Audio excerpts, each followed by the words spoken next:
이름이 예쁜 해오름이는 축구선수가 꿈입니다. 지혜는 선생님이 되고 싶어 하지요. 광열이는 판사가 꿈이고요. 민지는 간호사가 꿈입니다.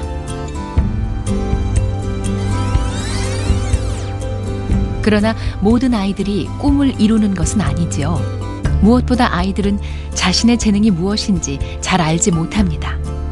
무엇이 되고 싶다고 해서 그것이 곧 재능은 아니니까요. 자신의 진정한 재능을 좀 더 일찍 알 수 있다면 우리는 훨씬 더 쉽게 행복의 열쇠를 거머쥘 수 있을 겁니다. 재능은 뭘까요? 오늘은 그 이야기입니다. 그 사람 속에 감춰져 있는 소질과 적성 능력도 그 사람 고유한 그림이 있어요. 프로파일이. We should always look for our children's strengths, and they may not be in school activities. Curiosity is the most important element.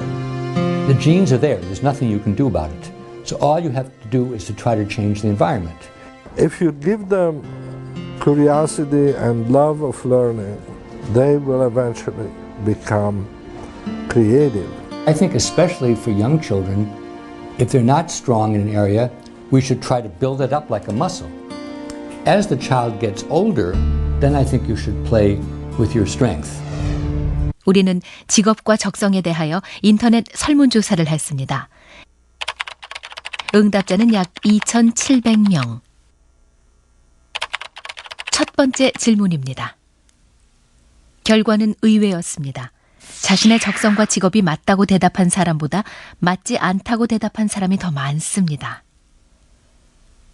또한 직업을 바꿔볼 생각을 해본 적이 있다는 사람은 절반이 넘었습니다.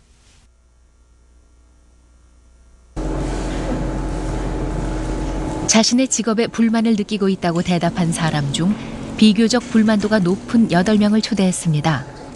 이들은 모두 자신의 직업에 대해 심각하게 고민하고 있고 늘 이직을 생각한다고 했습니다.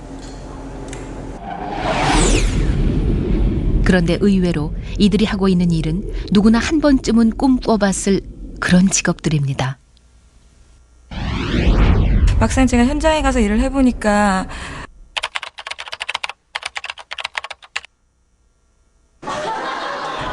굉장히 높은 대인관계 능력을 많이 요구합니다. 사실 그 현장에서 고민도 많고 또 개인적인 만족감도 그리 높지가 못한 것 같습니다. 안녕하세요. 쇼호스트 오영훈입니다.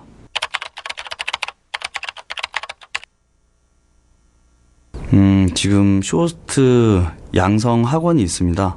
그 양성 학원에서 지금 몇 개월 수료를 했고요. 자연과학을 공부하는 것이 상당히 저의 적성에 꼭 맞는 일은 아니었기 때문에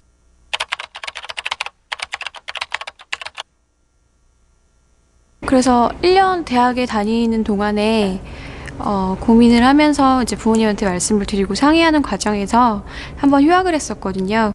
이게 개인 사업이라 자유롭게 시간을 활용할 수 있을 줄 알았는데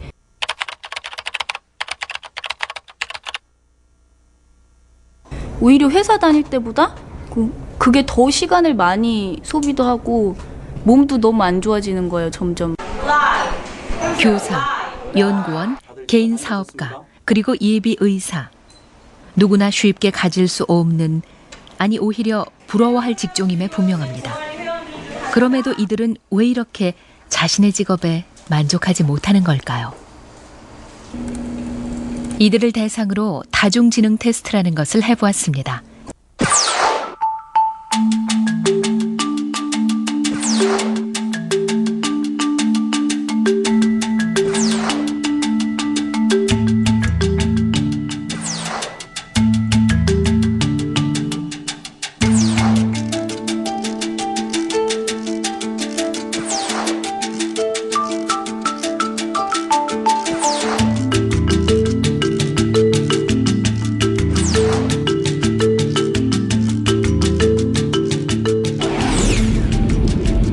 상당히 놀랍죠. 신기하게도 이들이 보이는 강점 지능은 모두 자신이 희망하는 직업과 일치하고 있습니다. 이번에는 정반대로 자신의 직업에서 성공했다고 평가되는 사람들을 만나봤습니다.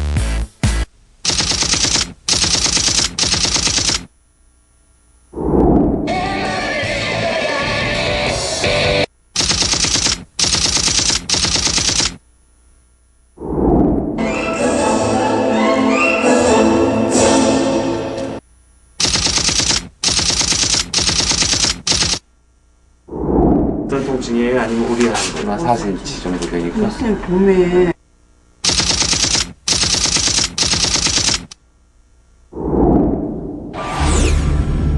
모두 자신의 분야에서 뛰어난 성과를 보이고 있는 이들입니다.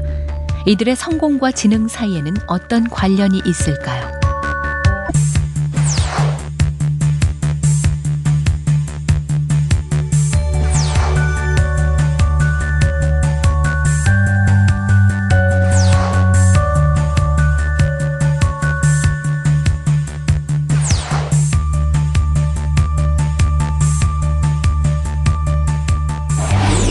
조금 전 직업에 불만을 가졌던 이들과는 정반대죠. 모두 자신의 강점 지능과 직업이 일치하고 있습니다. 재미있는 것은 자신의 분야에서 성공했다고 평가되는 이들 역시 잘 못하는 부분이 하나씩은 있다는 점입니다. 어렸을 때부터 좀 순서 외우는 게 좀 머리가 좀 둔하고요. 이제 이름을 갖다 정확하게 기억을 못하기 때문에 그저 성 정도만 딱 알아두는 걸 목표로 하거든요. 산수를 제가 막 80점 이상 받으면 정말 그건 특별한 경우였어요.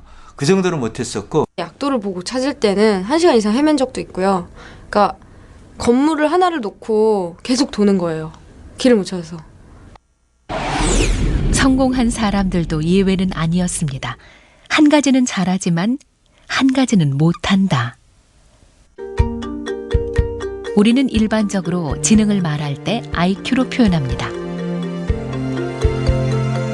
IQ가 높으면 머리가 좋고 IQ가 낮으면 머리가 나쁘다는 식이죠. 그러나 다중지능 이론은 그 논리를 뒤엎습니다. 인간의 지능은 IQ 같은 통합된 방식으로는 체크할 수 없는 8개 지능으로 분화되어 있고 각 개인의 강점과 약점은 다르다는 이론입니다. 80년대 다중지능 이론을 맨 처음 주창한 사람은 하워드 가드너입니다. About a century ago in Western Europe, something called the intelligence test was invented. And this was a test that asked people of different ages to answer various kinds of questions, do various things, and you then got a score, and that score became your intelligence. And if you had a high score, that was good. If you had a low score, that was not good. 사실 IQ 검사의 원래 목적은 정규 과정에 적응하지 못할 학생을 미리 가려내기 위한 것이었습니다. 그러던 게 지능의 대명사가 돼버린 것이죠. 문제는 IQ 검사가 인간의 지적 능력 중 극히 일부분만을 체크한다는 점입니다. 더 큰 문제는 그 일부분이 낮게 나오면 그 사람은 아예 지능이 낮은 사람으로 평가된다는 것입니다. 인간의 잠재 능력은 사고 능력, 그다음에 창의력, 그다음에 정서 능력인데 IQ는 지금 사고 능력만 재는 거거든요. 근데 그럼 사고 능력도 IQ가 제대로 재느냐? 사고도 제대로 못 재. 근데 IQ가 기억력을 재는데 기억력도 수십 종류나 되는데 IQ는 기억력이 하나다. 그러니까 사실상 정확하게는 기억력을 어느 것도 제대로 재지 못하는. 본인의 의지나 의도와는 상관없이 자신이 무엇인가에 더 끌리게 된다는 것. 그것이 의미하는 건 뭘까요? 자, 우리 아이들의 미래로 가보죠. 이 양쪽 어딘가에 아이들의 미래가 놓일 겁니다. 한쪽은 자신의 강점 지능과 직업이 맞지 않아 고민하는 쪽이고 다른 한쪽은 정반대의 경우입니다.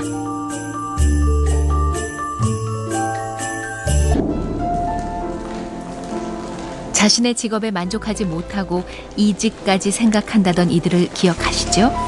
모두 누구나 부러워할 직업을 가지고 있었지만 그들은 별로 행복해 보이지 않았습니다.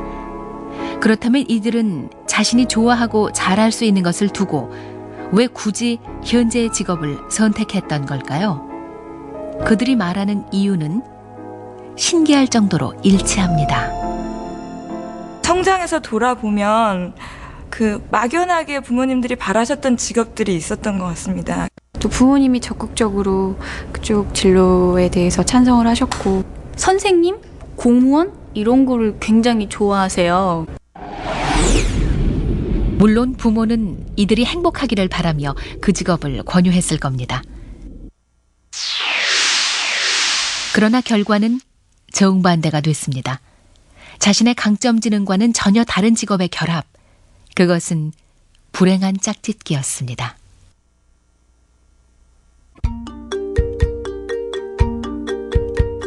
만약 의사를 시키고 싶었는데 아이의 강점 지능이 쇼호스트에 더 맞는다면 당신은 어떻게 하시겠습니까?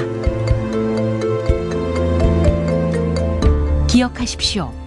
지능은 변할 수 있는 것이지만 당신 아이의 뇌 속에는 남보다 더 노력해야 하는 지능도 있고 남보다 훨씬 빠르게 습득하는 지능도 있습니다.